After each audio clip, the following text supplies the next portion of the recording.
Conversamos esta mañana con el exministro y académico de la Escuela de Gobierno de la Universidad Católica, Harald Beyer. Harald, gracias por estar con nosotros en el estudio. Bienvenido, buenos días. Hola, buenos días. Muchas gracias por invitarme. Harald, bienvenido. De vuelta, en el fondo, a un terreno en el que le podemos preguntar de todo. Muy bien. Espero yo. Muy bien. Desde la Escuela de Gobierno, para eso claro, estoy. para eso estamos. Harald, queremos mucho conversar contigo de cómo ves tú, se está configurando de alguna manera el panorama político y especialmente después de una entrevista que le diste a nuestra querida Claudia Álamo en La Tercera el fin de semana, ¿verdad? Con esto que la derecha se abre la posibilidad de hacer una nueva concertación y tienes ahí un diagnóstico de Lynn Matei, pero déjame, no puedo no partir preguntando por algo que es más contingente, pero que nos va a llevar a esa conversación, ¿verdad? Esto de que la derecha hoy día, y particularmente la UDI, esté diciendo que no tiene nada que ver con nosotros, lo que está pasando, lo que se ha dicho respecto de Andrés Chadwick en el caso Audio, o durante el proceso del caso Audio. ¿Te parece que es una buena respuesta y que tiene que ver con esta lógica de que la derecha, Chile Vamos y la UDI dentro de eso se puedan estar preparando para hacer efectivamente una nueva concertación? Yo creo que efectivamente la respuesta es la que había que dar, digamos. No creo que sea razonable otra, pero sin embargo, claro, eso van a haber olas que le van a afectar políticamente, creo yo. Eso es inevitable. Hay ahí una relación, ¿no es cierto?, que tiene un impacto político y por lo tanto lo va a afectar. Pero creo que lo que yo he visto en la derecha es un cierto alejamiento creciente de la derecha económica, como se le llama, un creciente alejamiento de otras prácticas que de alguna forma eran habituales, no como expresión política, pero sí en la relación de los políticos con sectores que influían de alguna manera. Pero creo que... Pero esto le pega de vuelta, digamos. No, le va a pegar de vuelta, pero yo creo que es un proceso donde, por así decirlo, la derecha se está volviendo más política, cada vez más política, menos dependiente del mundo empresarial, por así decirlo, menos dependiente de estas relaciones de amistad que marcaban mucho la forma de hacer política. Y eso creo que es un proceso de maduración que ha venido ocurriendo hace ya un buen tiempo y que creo que se va a ir consolidando en el tiempo. Ahora, esa evolución que está teniendo la derecha es una cuestión que se dio de forma espontánea, de forma natural, o es más bien una consecuencia, exacto, de la evolución que ha tenido también la sociedad chilena, que a estas alturas no entendería, digamos, un vínculo de un sector político con una casta, por decirlo así. Y de los casos Penta, SQM y todos los que remecieron justamente en esa dirección. No, yo creo que lo que ha pasado es que la ciudadanía se ha vuelto cada vez más exigente y pide más transparencia y pide más independencia, y yo creo que políticamente esas evoluciones son habituales en estos procesos de modernización, porque esto no es solamente lo que ha tenido Chile más allá del estancamiento del último tiempo, no es solo una modernización económica, sino que ha tenido una modernización cultural, una modernización social, que influye en el desarrollo de los distintos movimientos políticos. Yo creo que también esto ha influido en la izquierda, no es casualidad, digamos, por así decirlo, la forma en que el gobierno actual ha reaccionado a la coyuntura que tiene, digamos, ¿no? O sea, es una ciudadanía que está demandando mucho más de la política. Ahora, siguiendo esa misma lógica argumental, entonces, ¿cómo observas tú esta incapacidad de la UDI de poder abordar de una manera más frontal, por ejemplo, el episodio de Luis Hermosilla y cómo ha salpicado a la figura de Andrés Chadwick? Y particularmente uno de los elementos, que es que la defensa de Andrés Chadwick, cuando fue acusado constitucionalmente, se financió con dineros que están hoy día siendo cuestionados y que probablemente tienen un origen ilícito, y donde hasta ahora más bien la UDI toma distancia del tema como si no fuera un problema propio, y era un problema propio. Esto no tiene que ver con el negocio privado que tenía Andrés Chadwick como abogado con Hermosilla, sino que su defensa se financió con plata que hoy día están cuestionadas. Claro, eso es lo que ha aparecido, habrá que probarlo, ¿no es cierto?, en los tribunales, pero a mí me parece que la UDI ha intentado distanciarse. Si le está resultando o no le está resultando, eso es un objeto de análisis político. Yo creo que al final le va a resultar. Yo creo que también la decisión que tomó respecto a Javier Macaya, por ejemplo, mostró un poco este camino de mayor independencia de los hechos, de separar las situaciones personales de la visión política e ir apartándose si es necesario de estas figuras. Ahora, yo creo que Andrés Chadwick tiene un vínculo tan profundo con la UDI que es inevitable que quede salpicado, digamos, ¿no es cierto?, el partido, pero hacia futuro yo supongo que estas decisiones se van a ir transparentando mucho más y se van a ir separando mucho más. Claro, eso es mirado desde cómo lo puede interpretar la ciudadanía. Claro. Yo estoy pensando más bien en la honestidad de cómo, de la honestidad intelectual en la política, de cómo actúa un partido, de que nadie en el fondo diga, oye, nos cuestionamos en algún momento quién financió la defensa de Andrés Chadwick y por qué la financió. Tengo la sensación de que esa discusión en la UDI o no la tuvieron, y si la tuvieron no la quieren sincerar. Y la pregunta es si eso puede tener un impacto es que yo no sobre sé el partido. Hasta qué punto estas cosas son conocidas, digamos, por los miembros del partido. Yo no tengo evidencia de que esto haya sido conocido y que se haya sabido. Yo creo que están tan sorprendidos como estamos nosotros, digamos, que hemos sido testigos de estos eventos. Y ese tipo de cosas que estén sorprendidos es lo que no debería pasar en el futuro. O sea, no puede funcionar la política sobre la base de la confianza generada a través de amistades que vienen de hace mucho tiempo. Y dar por asumido ciertas cosas. Exacto. Exacto. Y yo creo que eso es lo que está empezando a cambiar, digamos. Y eso es muy bueno. Y podría ser el caso de Hermosilla, a propósito de lo que tú dices y conectándolo un poco con la columna de Carlos Peña el fin de semana, ¿verdad? Donde se hacía cargo de una cuestión que uno ha conversado muchas veces, pero Carlos Peña la escribe bien. Y uno dice, esto era lo que yo alguna vez quería decir. Esta idea de que finalmente lo importante y lo que probablemente le resuena a la gente del caso Hermosilla son estos vestigios finalmente de esta cuestión media... espérame, ayúdame con la palabra, Juanma, porque esta sensación de impunidad con la que cierta élite y cierto mundo influyente se movió durante tanto rato, total, a nosotros ni nos miran, a nosotros no nos va a pasar. Claro. Y que cruza muchos casos anteriores también, ¿verdad? El caso Penta, el caso CQM, esto mismo también. Podemos estar en el fondo frente a uno de los últimos palitroques que van cayendo de esa lógica. Sí, los últimos, pero van a ir cayendo. Y yo creo que todo esto se explica en un contexto donde hay una institucionalidad débil y ausencia de transparencia, digamos. Y eso yo creo que el país está consciente que tiene que avanzar en esa dirección. O sea, aumentar la transparencia, mejorar las instituciones para evitar de alguna forma estos problemas y también para darle certezas a la ciudadanía. La ciudadanía tiene una desconfianza tremenda en las instituciones, lo vemos todo, cada vez que aparece una encuesta, salvo, ¿no es cierto?, algunas instituciones que están salvadas de esa tendencia, pero en general la crisis institucional y las universidades, la crisis institucional todavía está ahí, digamos, latente.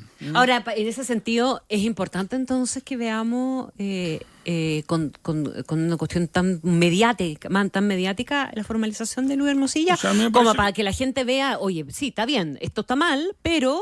No, el sistema se está haciendo cargo. Sí, a mí me parece que es positivo eso y creo que entre medio las instituciones, quienes desempeñan los cargos en esas instituciones están conscientes que tienen ahí una obligación y eso es positivo. Déjame llevarte al otro tema contingente, pero que también tiene de vuelta el mismo trasfondo de cómo hacer política, y tú lo mencionaste un poquito de costado, Harald Beyer, que es las muchas cosas que le están pasando al gobierno, pero particularmente la situación de la coalición de gobierno, los partidos que apoyan al gobierno y la figura del presidente Boric respecto de Venezuela. Ahí se ha marcado un punto que algunos probablemente hubieran querido que fuera un punto de quiebre, pero no parece que vaya a ser finalmente un punto de quiebre, y probablemente en el clavo dio la propia ministra del Interior el otro día cuando dijo que lo que se necesita para gobernar y para poder hacer cosas es construir mayoría, y que en esa construcción de mayoría a veces uno termina eventualmente asociado con alguien con el que tiene diferencia. ¿Te parece que eso es sostenible con una diferencia tan profunda como la que se tiene con el Partido Comunista en relación a la democracia y los derechos humanos? O sea, yo creo que es sostenible, pero eso no significa que la ciudadanía no vaya a pasar la cuenta. Yo creo que esto tiene un costo político enorme para el gobierno. Y claro, el asunto de Venezuela es un asunto que nos golpea mucho, digamos, no solamente porque está en nuestra región, digamos, y por lo tanto es parte del área de influencia de un gobierno y de su política exterior, sino que también por las repercusiones que tiene en términos de inmigración, ¿no es cierto? Entonces creo que se puede argumentar, pero creo que es débil, creo que es difícil de tragar para la ciudadanía, incluso para el propio votante del gobierno, que es bastante amplio, digamos, cuando uno mira los grupos que apoyan al presidente Boric, esos grupos son bastante más diversos de lo que se cree, digamos, sobre todo entre los jóvenes. Yo creo que para los jóvenes gobiernos de esta naturaleza son muy difíciles de tolerar, digamos, y de incluir en una coalición. Entonces no sé muy bien cómo esto va a evolucionar desde el punto de vista de los apoyos políticos. Yo creo que, claro, las mayorías en el Congreso hoy día, dado la estructura de la votación última, probablemente lo requieren, pero desde el punto de vista del futuro, no sé si esto conduce a mayorías, digamos. ¿Qué ves tú de fondo como esto? ¿Hay un quiebre generacional en la izquierda chilena? ¿Hay un camino que Boric puede estar trazando con las directrices de lo que debiera ser la nueva izquierda, no solo en Chile, sino que probablemente también en otros lados? ¿Que hay algo más de fondo acá? Yo creo que también, a propósito de las exigencias de la ciudadanía, la izquierda ha sido en algunas dimensiones de repente ambigua con los derechos humanos y con las libertades públicas y civiles. Y la izquierda es un concepto muy amplio. Sí, entonces, porque hay distintos tipos de izquierda. Pero lo que pasa es que algunos han evolucionado más rápido que otros, digamos. Pero en el fondo, si uno mira históricamente, yo diría que los grupos de izquierda, de socialismo hacia la izquierda, por así decirlo, han sido ambiguos en materia de derechos humanos. No lo digo ahora o hace poco, sino que lo digo históricamente. Y creo que eso ha cambiado radicalmente. Hoy día el votante de izquierda es un votante que exige mucho más compromiso, y ese compromiso con los derechos humanos indudablemente que es transversal, digamos, independientemente de quién gobierna y de cómo se gobierna. Y creo que eso se ha ido afirmando crecientemente en el mundo de la derecha. Hay que recordar de que hace, no sé, 40 años, 50 años, mucha gente de izquierda sostenía que los derechos humanos eran un invento de la CIA, digamos, ¿no es cierto? O sea, hay habido una evolución ahí que creo que en esta coyuntura en Chile, a propósito de una ciudadanía que es mucho más educada, mucho más abierta a las influencias culturales de distintos lugares, está muy consciente de la necesidad de afirmarse en este punto. Pero, pero eso Gabriel reafirma... Boric creo que lo representa muy bien, esa mirada, digamos. Entonces hay un quiebre generacional aquí, porque que los derechos humanos son un invento de la CIA, probablemente lo que sigue pensando la doctora Carmona, en función de la manera en que ha enfrentado el tema de Venezuela, digamos, y no Boric y no su ministro más... Tiene que ver con esta desconfianza que ha habido siempre en el marxismo respecto a la democracia, digamos, como una invención burguesa. Es que el mundo se divide, como dijo Manuel Riesco, entre los que están a favor y en contra de los yanquis. Pero detrás de eso está un poco esta confusión, creo yo, que viene del marxismo, que está asociado a la idea de que la democracia está al servicio de ciertos intereses y no del pueblo. Esa visión sigue permeando a ese sector, digamos. ¿A ese sector o a esa generación de ese sector? No sé, porque... ¿Tú haces una diferencia ahí o no? O sea, me gustaría verla, pero siento que las generaciones más jóvenes, si bien se han no sé, pues alineado detrás del presidente, creo que la declaración del fin de semana del Partido Comunista como que... O sea, ¿no es creíble para ti el alineamiento de los ministros comunistas con el presidente? Como no sé mucho de cómo funciona el Partido Comunista internamente, creo que la declaración le hace muy mal a esa generación más joven. Y van a tener que seguir haciendo, no sé, rindiendo pruebas de blancura, digamos, sobre la cuerda floja, digamos, para poder sostener esta posición. Harald, hay todo un debate que probablemente es medio subterráneo y no sé cuánto realmente lo han dado en los últimos años, pero que probablemente está reapareciendo ahora con la imagen, la figura de Carolina Toá y también de Claudio Rego, ¿no? De que el mundo de la izquierda se saltó una generación para digamos, gobernar. Es decir, pasamos, digamos, de los Frey, Elwin, Lago, incluso Bachelet, pero todos los que lo acompañaron, Insulza y las figuras que durante mucho tiempo se fueron repitiendo durante varios gobiernos, Andrés Saldívar y varios otros, hasta la generación de la nueva izquierda de Gabriel Boric, que venían de la manifestación en las calles y que por alguna razón, y podemos discutir cuáles fueron esas, ¿no? Se saltaron esta generación, que eran las de Lagos Weber, la de Felipe Arboe, que eventualmente podrían haber heredado, ¿no? Algún cierto liderazgo para gobernar. ¿Tú crees que esa es una generación que por el hecho de haber quedado saltada ya no tiene posibilidades de eventualmente gobernar o eventualmente sí podrían tener una segunda oportunidad.